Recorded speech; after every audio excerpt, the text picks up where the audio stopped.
Hi everyone, this is your trainer from the Summit County Library from Electronic Service Division. In this segment, I want to talk about what does it mean by trace precedence or trace dependence. Sometimes checking formulas for accuracy or finding the source of an error can be difficult when the formula uses precedent or dependent cells. What does it mean by that?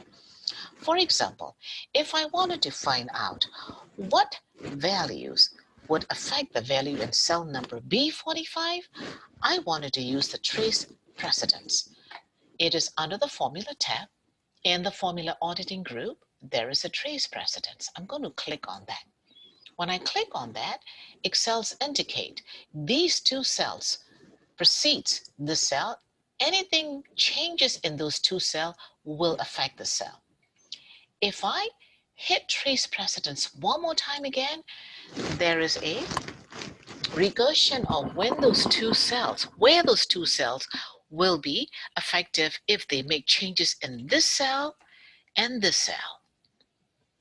Any of those values, changes in this too, will be affecting this. So let's give it a try.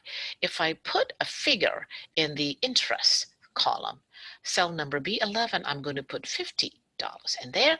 If I put 50, become 5150, 5150 here, changing from 995 to 1005. So this cell is clearly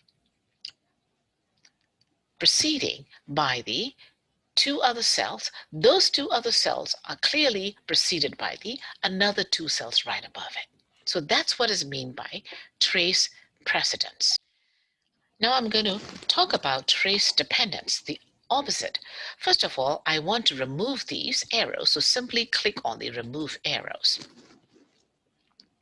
And I'm going to click on cell number B8. I have a figure in cell number B8. I wanted to find out which other cells are depending on the cell. So I'm going to trace the dependence. I'm going to click that. By clicking on it, my first round is telling me, hey, this cell number B13 is depending on this. If I click trace dependence one more time again, I can see another cell depending on me.